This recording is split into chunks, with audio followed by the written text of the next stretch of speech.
C'est fini les infiltrations, terminé les livraisons clandestines de matériel aux groupes armés. Tout est désormais contrôlé et Ibrahim Traoré ainsi que les autres présidents de l'AES ont désormais les yeux rivés sur tout ce qui se passe et tout ce qui bouge. Les gens pensent que c'est Assimi Goïta qui est venu ouvrir les yeux de tous les Maliens. Non, il ne connaît rien, il ne peut même pas s'exprimer. Est-ce que c'est sérieux, c'est ça l'intellect des humains, des mauvais foi? Vous avez affaire à nous. Nous sommes déterminés, je le dis haut et fort. Moi, je suis déjà Cabri, moi, je me promène avec mes cercueils. C'est le M5 qui est venu avec le programme. Tous les programmes qu'ils voient, les radars, tout là. Tout était dans les programmes. Si l'un d'entre vous, en dit réel, au plus qui fait ces bêtises comme ça, moi, je me promène avec mon main, mal mougou là-bas, ni sans prêcher. Mal mougou là-bas, parce que vous là, vous nous mettez en retard. Vous nous mettez en retard. L'homme qui a la tête de notre pays là, il est un mandat illégal, anticonstitutionnel. C'est ça la réalité. Et quel est un président qui se fait élire président en face de KKB? KKB. Mohamed Joli Pacheco ici en face de KKB et le bas. C'est ton tour, tu vas prendre ça. Ton team de coup d'état là, c'est ton tour, tu vas prendre ça en brie. Oh, oh, oh. Regardez ça, ce qui se passe au Togo. Il n'y a pas de base, ou du moins officiellement, les autorités béninoises ont toujours dit qu'il n'y a pas de base. Et donc il n'y a pas une opération de l'armée française pour qu'on dise que cette opération a échoué. Oui les amis, le Burkina Faso a franchi encore un nouveau cap décisif dans sa lutte contre le terreau. Tout est désormais sous contrôle. Le président Ibrahim Traoré et son gouvernement viennent de sécuriser chaque point d'entrée et de sortie du pays, fermant définitivement la porte à tout trafic douteux. Une victoire stratégique qui change complètement la donne dans la lutte contre le terrorisme. Car depuis des années que les présidents élus étaient au pouvoir et que les présidents militaires n'étaient pas encore montés par coup d'état au pouvoir, les groupes terroristes pouvaient faire tout ce qu'ils voulaient de leur pays. Des armes, des munitions et même des provisions pouvaient traverser les frontières facilement et en toute sécurité et discrétion, alimentant donc une insécurité. Aujourd'hui, la situation a radicalement changé et ce n'est plus pareil. Grâce à une surveillance renforcée et à une coordination entre les forces de sécurité et la communauté locale, chaque frontière terrestre, aérienne ou fluviale est sous contrôle très strict. Que ce soit même les douanes, ils ont été tous réorganisés et ont des postes avancés équipés de technologies modernes qui ont été installés. Maintenant, il y a même des drones et les satellites sont mis à contribution, permettant de surveiller et avoir une surveillance en temps réel des zones les plus sensibles. Cette approche inédite a permis de bloquer toute tentative d'infiltration et de démantèlement de plusieurs réseaux de contrebande. Tous ces fameux convois clandestins qui alimentaient auparavant les groupes armés dans l'ombre, ils ne peuvent plus rien faire désormais. En quelques mois, le gouvernement a réussi à identifier les circuits de ravitaillement et à les démanteler un à un. Les terreaux n'ont plus de force. Eux qui autrefois recevaient des vivres et des équipements grâce à des complexités internes ou externes se retrouvent désormais isolés. Les récentes saisies de matériel en témoignent. Armes, explosifs, carburant, tout cela a été intercepté avant même d'atteindre leur destination. Et ces opérations de grandes envergures se passent dans tous les pays de l'AES, que ce soit le Mali, le Niger ou le Burkina Faso. Cette opération a eu beaucoup de succès et de résultats. Car ça a également permis de dévoiler des complices locaux et internationaux. Des enquêtes rigoureuses ont été aussi mises en cours pour traduire en justice ceux qui participaient à ces livraisons douteuses. Et oui, tout ceci montre à quel point ces présidents sont déterminés à faire réussir le pays et leur faire sortir de la précarité. Car ce n'est pas tous les présidents qui font cela. Que ce soit Ibrahim Traoré ou les autres présidents, Assimi Goïta ou le général Abdourahmane Tchani, ils ont mis en place une stratégie très bien globale qui combine surveillance, renseignement et mobilisation populaire. Des campagnes de sensibilisation ont même été lancées auparavant pour encourager les jeunes citoyens à signaler toute activité suspecte. Ce qui est certain, le Burkina Faso et ses autres pays sont en train de tourner la page d'un chapitre qui était sombre pour eux avant dans une histoire. Grâce à un leadership fort et une détermination sans faille, le pays a repris le contrôle de ses frontières et a stoppé net la livraison douteuse qui alimentait les terreaux. Ce succès n'est pas seulement une victoire pour le gouvernement, mais pour tout un peuple qui refuse de plier face à la menace terroriste. Le message est clair, le Burkina Faso et les autres pays de l'AES ne seront plus jamais une terre où le danger peut être en liberté. Non, la population ivoirienne ne peut pas accepter ça. On ne peut pas accepter ça, vieux père. C'est trop foutaise. Ça dépasse foutaise même. Tu comprends un peu? La population ivoirienne ne peut plus accepter ça là. Wallahi billahi. Ah champion, tu exagères. Trop c'est trop. Trop c'est trop, tu exagères champion. Tiens. Attends. Je vais vous montrer une vidéo, ça va vous laisser sans voix. Ça devient de la foutaise champion. Un président d'un pays est comme un dieu de ce pays. Quand tu insultes, c'est comme que tu insultes Dieu. Directement. Est-ce que tu comprends un peu? Parce que personne ne connaît Dieu, personne n'a vu Dieu. Tu comprends? Pourquoi quand quelqu'un te donne l'argent, tu dis mon frère, hey, tu es mon Dieu aujourd'hui là. Parce que tu as fait qu'il ait échappé à la mort. Tu comprends un peu? Parce que ce président peut accepter n'importe quoi dans le pays et ça va tuer la population. Ce président peut faire des choses qui peuvent avoir des revendications sur la population. Mais si ce président se bat pour la population et toi, si le combat du président ne te quitte pas, qu'on essaie de convaincre la population autrement pour que tu deviennes président demain, il s'est battu dans le noir. Aujourd'hui, il a gagné, il est président, tu veux pas. Est-ce que tu as une fois vu un chef d'État insulter un chef d'État? Tu as une fois vu un chef d'État insulter un chef d'État? Vieux père, ça devient foutaise. Non, tu dénigres la Côte d'Ivoire. Attendez-vous d'aller regarder cette vidéo.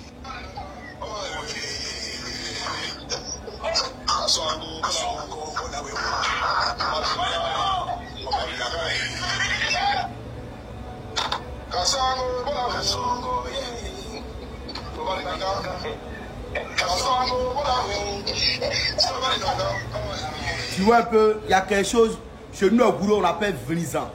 Quand on dit vlisant, ça veut dire que quelqu'un qui a âgé que toi. Déjà même quelqu'un âgé que toi, tu fais ça sur la personne. S'il a raison, il n'a pas raison, Dieu te frappe. Ça c'est clair. Parce que c'est trop exagéré. Tu ne peux pas traverser TikTok sans vidéo de celui-là. Et toutes ces vidéos, c'est dénigré. C'est pas bon. Voilà, moi je ne fais pas de la politique, je ne rentre pas de la politique. Je ne voulais jamais faire une vidéo sur toi, mais cette vidéo-là, quand il a regardé, il suis resté perplexe. Je me demande, est-ce si le président même tombe dessus?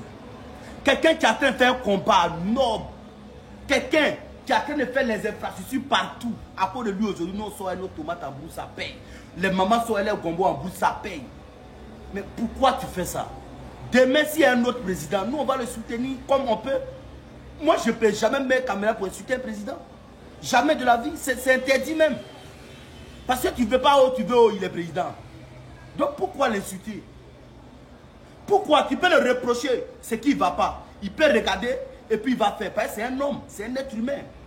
Il peut mettre les gens pour faire et puis ces gens ne le font pas. Donc tu peux le rappeler des choses et lui va révisionner puis il va faire. Vous êtes dans le fanatisme, en train d'insulter quelqu'un gratuitement.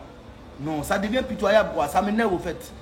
Abonnez-vous, partagez, c'est mon nouveau compte, on est ensemble. Dis que c'est le Waraba, il y a Dieu dedans. Bouwaga, réveillez-vous la jeunesse, c'est trop triste. Terminez les infiltrations, fini les livraisons clandestines.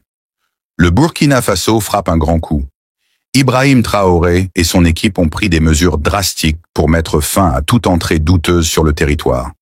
Désormais, chaque cargaison, chaque passage est scruté à la loupe. Les terreaux sont à bout de souffle, privés de leurs ressources. Mais comment ce miracle a-t-il été accompli? Voici les détails. Le gouvernement burkinabé a redoublé d'efforts pour sécuriser les zones clés du territoire. Les frontières, longtemps considérées comme des passoires, sont désormais sous haute surveillance. Les routes, les ponts et même les sentiers cachés sont surveillés jour et nuit par des patrouilles armées et des drones. Grâce à des dispositifs de contrôle modernes, chaque véhicule est inspecté minutieusement. Plus de laissez-passer pour des cargaisons suspectes. Les douanes ont été renforcées et équipées pour détecter armes, explosifs et tout matériel compromettant. Cette approche a permis de bloquer plusieurs tentatives de contrebande en un temps record. Les infiltrations et les livraisons clandestines ne pouvaient pas se faire sans certaines complicités internes. Ibrahim Traoré l'a bien compris et a lancé une vaste campagne pour assainir les rangs. Des enquêtes approfondies ont permis d'identifier des individus liés à ces activités criminelles, y compris des fonctionnaires corrompus. Les sanctions ont été exemplaires. Arrestation, procès rapide et condamnation sévère. Ce nettoyage a envoyé un message clair. Personne n'est intouchable lorsqu'il s'agit de la sécurité nationale. Mais la plus grande arme du Burkina Faso, c'est son peuple. Les citoyens, conscients de l'importance de cette lutte, participent activement à la sécurisation du territoire. Les communautés locales ont été formées pour signaler tout mouvement suspect et collaborent étroitement avec les forces de sécurité. Les zones frontalières, autrefois vulnérables, sont devenues des bastions de vigilance. Cette mobilisation populaire a permis de déjouer de nombreuses tentatives d'infiltration, prouvant une fois de plus que l'unité nationale est le pilier de cette victoire. Le Burkina Faso montre aujourd'hui qu'il est possible de reprendre le contrôle, même face à une menace aussi complexe que le terrorisme. En éliminant les entrées et livraisons douteuses, Ibrahim Traoré a porté un coup fatal au terreau-terreau. Mais ce succès est aussi celui d'un peuple qui refuse de céder à la peur. Ensemble, gouvernement et citoyens prouvent que la souveraineté d'un pays ne se négocie pas. Le Burkina Faso trace sa voie vers un avenir plus sûr et plus prospère. Et une chose est certaine, les ennemis de la paix n'ont plus leur place sur cette terre fière et résolue. On apporte à tout trafic douteux une victoire stratégique qui change complètement la donne dans la lutte contre le terrorisme. Car depuis des années que les présidents élus étaient au pouvoir et que les présidents militaires n'étaient pas encore montés par coup d'état au pouvoir, les groupes terroristes pouvaient faire tout ce qu'ils voulaient de leur pays. Des armes, des munitions et même des provisions pouvaient traverser les frontières facilement et en toute sécurité et discrétion, alimentant donc une insécurité. Aujourd'hui, la situation a radicalement changé et ce n'est plus pareil grâce à une surveillance renforcée et à une coordination entre les forces de sécurité et les communautés locales. Chaque frontière terrestre, aérienne ou fluviale est sous contrôle très strict. Que ce soit même les douanes, ils ont été tous réorganisés et ont des postes avancés équipés de technologies modernes qui ont été installés. Maintenant, il y a même des drones et les satellites sont mis à contribution, permettant de surveiller et avoir une surveillance en temps réel des zones les plus sensibles. Cette approche inédite a permis de bloquer toute tentative d'infiltration et de démantèlement de plusieurs réseaux de contrebande. Tous ces fameux convois clandestins qui alimentaient auparavant les groupes armés dans l'ombre, ils ne peuvent plus rien faire désormais. En quelques mois, le gouvernement a réussi à identifier les circuits de ravitaillement et à les démanteler un à un. Les terreaux n'ont plus de force.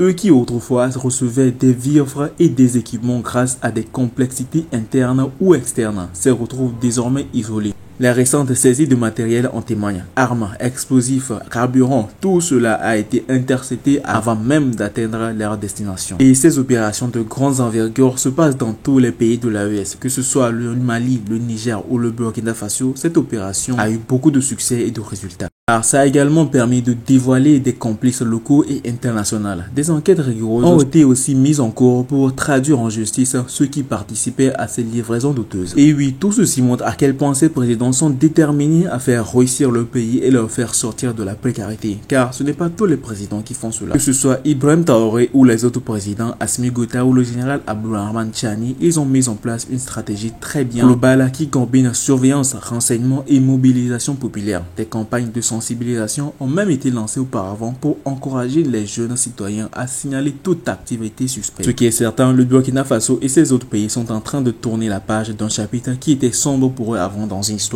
Grâce à un leadership fort et une détermination sans faille, le pays a repris le contrôle de ses frontières et a stoppé net la livraison douteuse qui alimentait les terreaux. Ce succès n'est pas seulement une victoire pour le gouvernement, mais pour tout un peuple qui refuse de plier face à la menace terroriste. Le message est clair, le Burkina Faso et les autres pays de l'AES ne seront plus jamais une terre où le danger peut être en liberté.